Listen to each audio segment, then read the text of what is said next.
Sim, 291, não 148, uma abstenção. O relógio marcava aproximadamente 2h30 da madrugada. Foi assim que, na calada da noite, a Câmara aprovou o projeto que reduz as penas dos condenados pelos atos golpistas. Dos envolvidos nos ataques de 8 de janeiro de 2023, até o ex-presidente Jair Bolsonaro e militares de alta patente apontados como integrantes do núcleo central da trama. O projeto aprovado não prevê anistia para nenhum dos condenados, mas permite que o crime de abolição violenta do Estado Democrático de Direito seja absorvido pelo crime de golpe de Estado. Na prática, todos os condenados pelos dois crimes vão pagar apenas pelo crime de golpe de Estado. O projeto também prevê mudanças no tempo que o condenado tem que cumprir a pena em regime fechado. O texto foi aprovado na Câmara a toque de caixa poucos dias depois de Flávio Bolsonaro anunciar seu nome como pré-candidato à presidência do ano que vem. Depois de fazer o anúncio, Flávio sugeriu que sua pré-candidatura tinha um preço e que poderia ser retirada caso algo lhe fosse oferecido em troca. Agora, eu vou insistir nisso, esse acordão, porque é um acordo que a gente está vendo. Mudou, né? O clima mudou. Isso tudo vem depois da reunião do Centrão com Flávio Bolsonaro. A família Bolsonaro não quer dosimetria, mas é o que tem para hoje. Eles foram avisados, é o que vocês vão ter, porque não tem anistia, não tem nenhum clima para isso, de fato não tem. A dosimetria, a gente consegue empurrar. É isso, quer dizer, quando o Flávio falou eu tenho um preço, é isso, foi um ato falho, mas é exatamente isso. O preço não tem anistia, mas tem uma dosimetria que é muito tranquila. Vamos ser honestos, é assim, mamão com açúcar, né? Para uma pessoa que tentou um golpe de Estado. Para o relator do projeto, o deputado Paulinho da Força do Solidariedade de São Paulo, se trata de pacificação. A verdadeira vitória é a da paz, da união, da esperança. Que esse projeto seja o ponto de virada, um passo firme na direção da normalidade. Já para deputados governistas como Lindbergh Farias, do PT do Rio de Janeiro, se trata de outra coisa bem diferente. Isso aqui é uma vergonha, senhor presidente. Eu lamento que Vossa Excelência tenha colocado esse projeto para votar. Você sabe quanto tempo na história nós passamos para que existissem generais golpistas sendo julgados e condenados? Mas para estudiosos do direito, o problema pode ser bem mais sério. Como explica o advogado André Perecmanes, professor de Direito Penal da PUC-Rio. É um Congresso legislando em favor do ex-presidente Jair Bolsonaro. Quer dizer, você tentar abolir a democracia passa a ser menos grave do que você assaltar, por exemplo. Essa é a disposição dessa lei agora, com a proposta aprovada, basicamente tirando os crimes contra a pessoa, que são homicídio, lesão corporal, esse tipo de crime, e os crimes contra o patrimônio, roubo com violência ou grave ameaça, extorsão mediante sequestro, tirando crimes dessa natureza, crimes outros como coação no curso do processo, que é o que o Eduardo Bolsonaro está sendo processado. Crimes como esse poderão o condenado progredir com 1/6 de pena. Então, para se abrir a porta do ex-presidente Jair Bolsonaro e a família dele, vai se abrir a porta do presídio para quem é condenado por corrupção, para quem é condenado por lavagem de dinheiro, para quem é condenado por diversos outros crimes graves que provavelmente vão estar na sociedade de novo rapidamente. Da redação do G1, eu sou Natuza Neri e o assunto hoje é o projeto que reduz a pena de Bolsonaro, de bolsonaristas e de outros condenados pelos mais diversos crimes. Minha conversa é com Davi Tangerino, advogado criminalista e professor de Direito da UERJ, a Universidade do Estado do Rio de Janeiro. Quinta-feira, 11 de dezembro. Professor Davi Tangerino, a gente já vai entrar no detalhe do projeto de lei da dosimetria, mas antes eu quero um pouco da tua avaliação sobre o processo legislativo. Uma votação que aconteceu na madrugada de um texto que só havia sido conhecido poucas horas antes. O que te pareceu? É absolutamente inadequado esse rito, né? Ou esse ritmo, porque eu não sei se a gente pode chamar isso de rito. a escolha constitucional de que só se pode criar tipo penal ou alterar penas pela via de lei número 1 e nacional número 2, ou seja, por meio do Parlamento Federal, justamente pelo rito específico da produção de lei ordinária ou de lei complementar, né?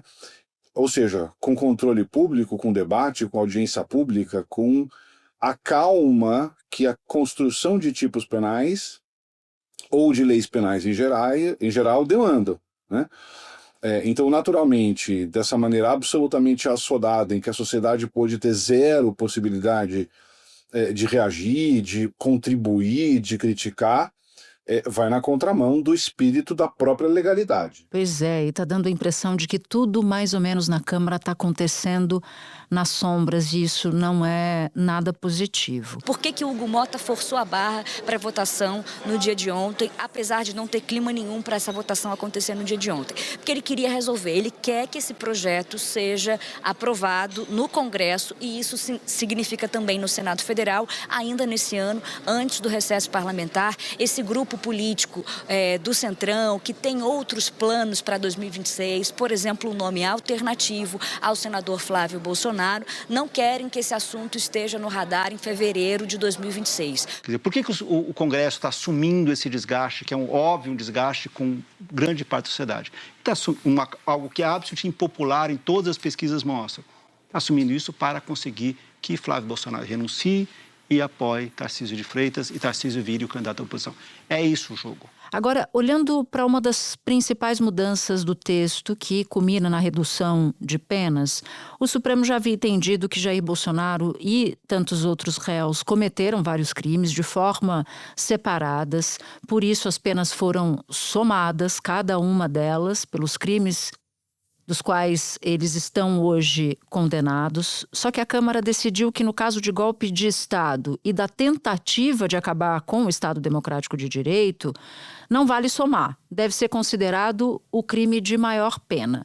Explica pra gente essa alteração, por favor. Quando alguém é acusado de mais de um crime, existem, no que interessa para a nossa conversa aqui, dois arranjos mais importantes, né? Isso está regulado na parte geral do Código Penal, portanto vale para todos os delitos, não só do Código Penal, mas para leis penais fora do Código.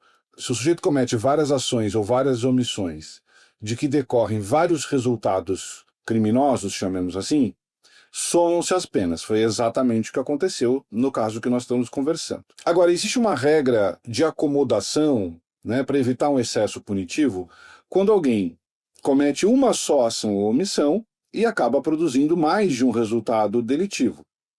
Então vamos pensar num exemplo bastante simples de um atropelamento, né? O sujeito descuida das regras de trânsito, atropela e aí vitima 2, 3 pessoas. Uma só ação com diversos resultados. Esse é o concurso formal, que é o que está sendo agora legislado como uma exceção a essa regra geral, para justamente crimes tão graves e relevantes como os crimes atentatórios ao Estado Democrático de Direito.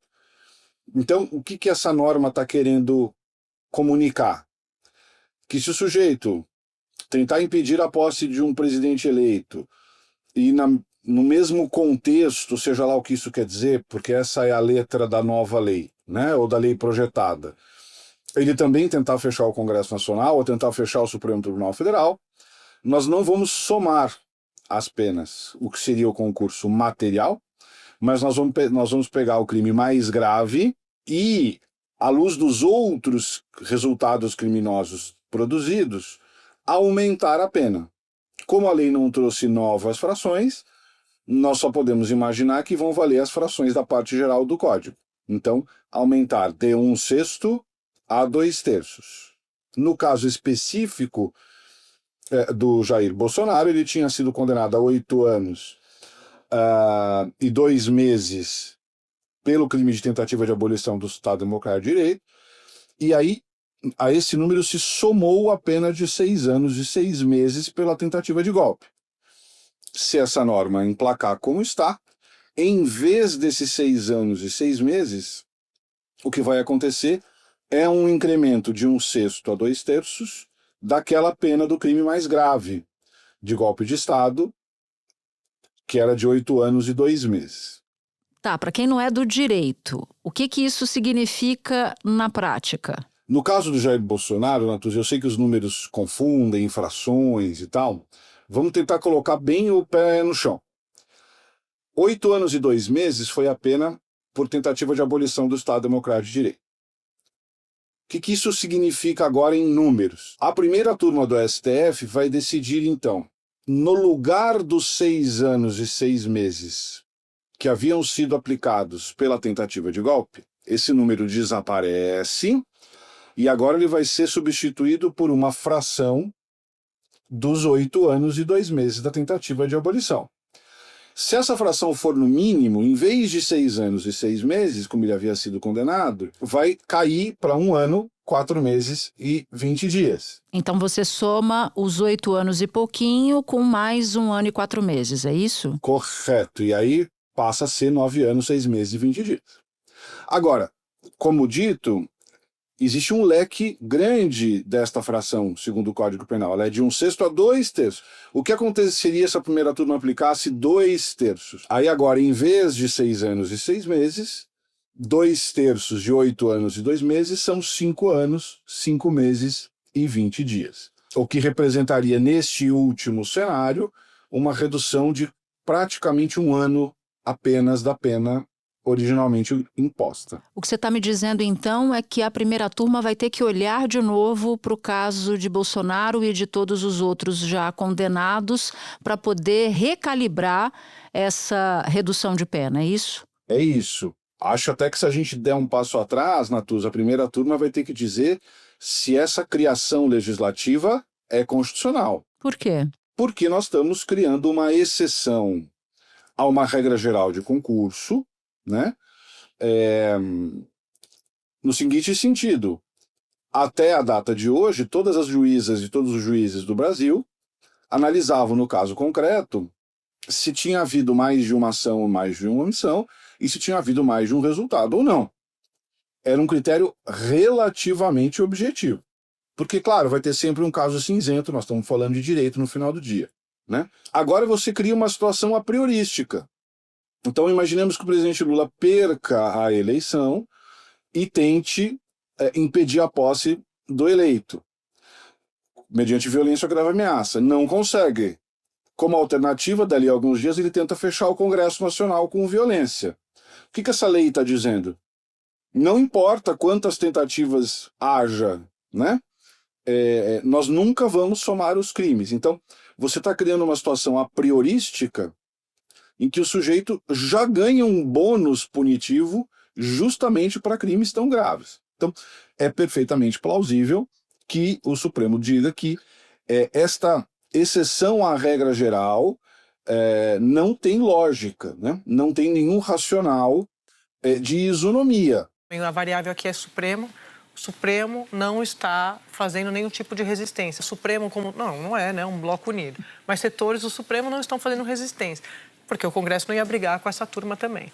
E o acordo inclui o Senado. Por que é que, para todos os outros crimes, nós vamos analisar caso a caso se é concurso formal ou material, e apenas nesses tão graves e tão importantes para a democracia, o sujeito tem a tranquilidade que não importa quantas tentativas venham depois, ele nunca vai responder pela soma dos crimes, né?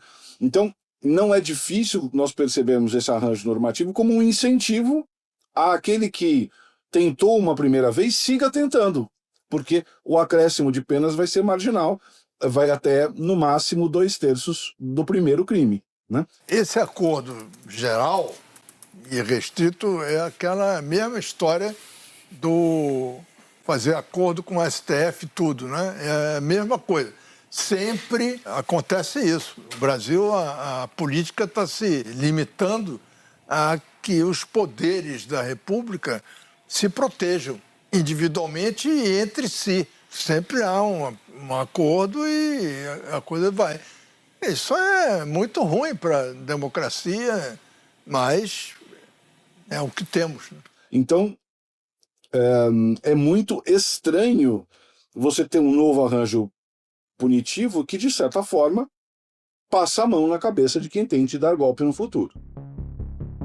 Espera um pouquinho que eu já volto para continuar minha conversa com Davi Tangerino. Bom, no caso específico de Jair Bolsonaro, já que a gente está partindo, né, de um exemplo concreto, o deputado Paulinho da Força, que é do Solidariedade, foi o relator do projeto na Câmara. Com as progressões de pena de Jair Bolsonaro, o tempo que ele passaria em regime fechado caiu de 6 anos e 10 meses, segundo ele, para 2 anos e 4 meses. Essa conta está correta? Natuza, eu tenho um pouco de dificuldade até de processar esse número, porque nós precisamos primeiro entender o que ele está chamando de prisão. É só o regime fechado? Porque no Brasil, o semiaberto, na prática, é semifechado. Os presos não saem para trabalhar conforme está escrito na Lei de Execuções Penais. Tá? Mas eu proponho a seguinte conta. Pelas novas regras de progressão, se elas passarem, bastaria que Jair Bolsonaro cumprisse 1/6 da pena. Portanto, 2 anos e 4 meses é 1/6 de um número, né? Que número é esse? Se nós multiplicarmos 2 anos e 4 meses por 6, se a matemática não me trair aqui, nós chegamos a 14 anos, né? E eu não vejo como, aplicando as regras de concurso, ainda que se apliquem essas novas regras, essa pena possa baixar de 27 anos e 3 meses para 14 anos. Então nós temos algumas possibilidades. Foi um erro de conta, vamos dizer que não. Pode ser que o Paulinho esteja acreditando que uma outra norma que nós não mencionamos ainda, mas que é aquele redutor de 1/3 a 2/3 para quem pratica esse crime em multidão, em turba, desde que não tenha financiado, também fosse aplicado a Jair Bolsonaro. A redução da pena para crimes praticados em contexto de multidão. Artigo prevê a diminuição de 1/3 a 2/3, desde que o réu não tenha financiado as mobilizações ou exercido função de liderança. Porque, claro, aí nós temos um novo redutor de pena. Agora, não me parece que isso seja minimamente plausível, pela simples circunstância de que ele não estava lá dia 8 de janeiro impelido, né, motivado pela turba. Né? Agora, o terceiro cenário é que ele esteja falando apenas do regime fechado, mas que também eu tenho dificuldade de entender esse número. Então, uma longa resposta para a sua pergunta para dizer, eu não vejo o caminho matemático a partir dos parâmetros que nós temos hoje, pelo menos, para se chegar a esse número que ele chegou. Bom, a gente sabe que essa lei não é uma lei que vai beneficiar somente Bolsonaro e os condenados por tentativa de golpe de Estado. Vai beneficiar todo mundo que hoje está preso ou que vai ser preso daqui por diante, levando em conta que a lei passe a valer, essas pessoas vão poder sair mais cedo da prisão, certo? Correto. É uma norma que vai valer para todo crime violento, né, que não estejam contidos num determinado pedaço do Código Penal. Você pode me dar um exemplo de um crime violento que vai ser beneficiado, de um criminoso, né, de alguém que foi condenado por um crime violento e que vai ser beneficiado com essa lei? Eu vou dar um exemplo de um crime que acho que todos vão concordar comigo que é bastante grave, que é o crime de você submeter alguém à exploração sexual ou impedir que essa pessoa deixe a condição de exploração sexual mediante violência.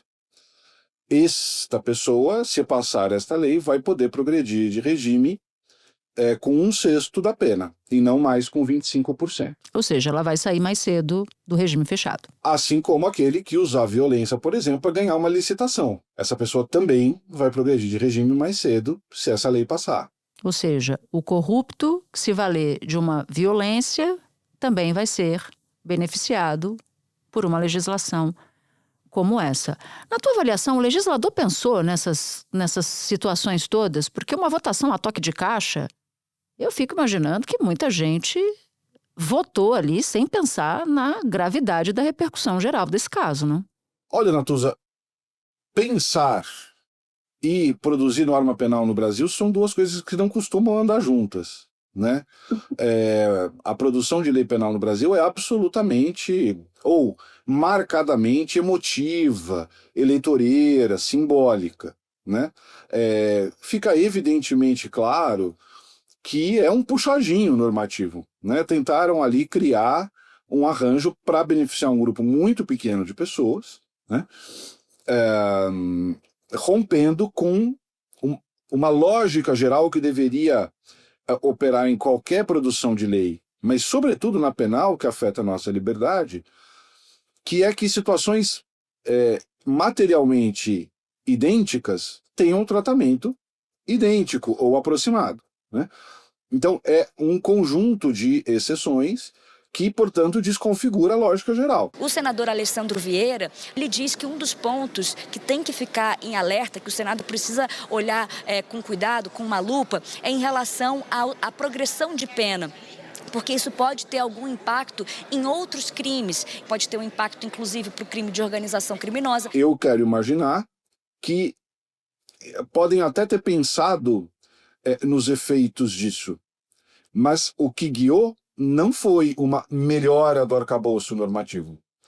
Claramente, às escâncaras, o que guiou foi contemplar uma demanda de um setor político específico que apoia os réus destes processos. Davi, para a gente terminar, quero voltar para o começo, quando você dizia o seguinte: bom, se a lei passar, todas as defesas dos condenados por tentativa de golpe vão buscar o Supremo Tribunal Federal para reavaliar a quantidade de tempo que essas pessoas vão ficar presas, porque vai ter uma redução. Quem é que avalia isso? É o ministro Alexandre de Moraes, num primeiro momento? Sim, como ele é o relator, né? E segue sendo responsável pela execução da pena, nos termos do regimento, ele dará a primeira proposta de decisão, que será colegializada com a primeira turma. E lembrando que essa é uma decisão que será necessariamente em 2 passos. O primeiro é se esta norma, ou estas normas, são legais ou constitucionais, e aí, se confirmadas, como é que vai ser aplicado ao caso concreto. Então vai ser 1/6, metade, 2/3, e assim sucessivamente. Davi Trangerino, muito obrigada por traduzir todos os aspectos dessa proposta de legislação para a gente. Bom trabalho para você. Obrigado. Antes de terminar, um recado. Se você ouve o assunto no Spotify e gostou do episódio, é assunter mesmo, dá 5 estrelas e compartilha esse episódio com quem você quiser. Você pode nos ouvir no G1, no YouTube e em todas as plataformas de áudio. Comigo na equipe do assunto estão Mônica Mariotti, Amanda Polato, Sara Rezende, Luiz Felipe Silva, Thiago Kazuroski e Carlos Catelan. Eu sou Natuzaneri e fico por aqui. Até o próximo assunto.